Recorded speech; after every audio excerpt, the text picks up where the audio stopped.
നമസ്കാരം. ഒരു ലോക്സഭാ തെരഞ്ഞെടുപ്പിൽ രാഷ്ട്രപതിക്ക് എന്താണ് റോൾ? ഒരു റോളുമില്ല എന്നത് തന്നെയാണ് ഉത്തരം. തെരഞ്ഞെടുപ്പ് പ്രവർത്തനങ്ങളിൽ അഭിപ്രായം പറയാൻ പോലും ഭരണഘടനാപരമായി രാഷ്ട്രപതിക്ക് അധികാരമില്ല.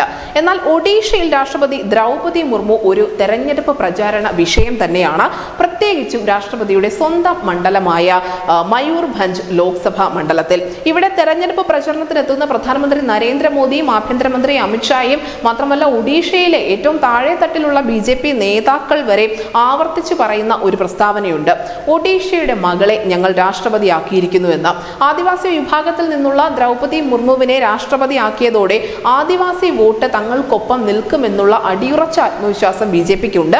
മാത്രമല്ല സവർണ പാർട്ടി എന്നുള്ള ആരോപണത്തെ ചെറുക്കാനും ഇതിലൂടെ BJPക്ക് ഒരു പരിധിവരെ സാധിച്ചിട്ടുമുണ്ട്. BJPയുടെ ഈ തന്ത്രം ചെറുതല്ലാത്ത രീതിയിൽ തന്നെ BJDയെ ഭയപ്പെടുത്തുന്നുമുണ്ട്. അതുകൊണ്ട് തന്നെയാണ് പുതിയ പാർലമെന്റ് മന്ദിര ഉദ്ഘാടന വേളയിൽ നിന്നും ദ്രൗപദി മുർമുവിനെ മാറ്റി നിർത്തിയെന്ന നിലയിൽ BJDയും കോൺഗ്രസും ഇവിടെ പ്രചരണം കടുപ്പിച്ചുകൊണ്ടിരിക്കുന്നത്.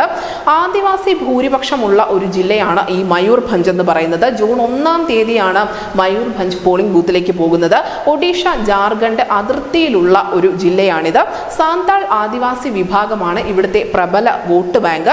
നമ്മുടെ രാഷ്ട്രപതിയും ഇതേ വിഭാഗത്തിൽ നിന്നുള്ള നേതാവ് തന്നെയാണ്. എന്തായാലും 1980 മുതൽ 1996 വരെ കോൺഗ്രസിന്റെ കയ്യിലായിരുന്ന മണ്ഡലം പിന്നീട് കോൺഗ്രസിനെ തുണച്ചിട്ടേയില്ല. 2004-2009 തെരഞ്ഞെടുപ്പുകളിൽ ബിജു ജനതാദളാണ് ഇവിടെ വിജയിച്ചു കയറിയിട്ടുള്ളത്. മയൂർഭഞ്ചിൽ 2 തവണ മാത്രമേ BJPക്ക് ജയിക്കാൻ സാധിച്ചിട്ടുള്ളൂ. 1998-ലും അതിനോടൊപ്പം 2019-ലും. ചുരുക്കത്തിൽ ഈ മയൂർഭഞ്ച് ലോക്സഭാ മണ്ഡലത്തിൽ നിന്നും ആര് പാർലമെന്റിന്റെ പടി കയറണമെന്ന് തീരുമാനിക്കാൻ പോകുന്നത് രാഷ്ട്രപതി ദ്രൗപദി മുർമു തന്നെയാവും. News desk news India Malayalam.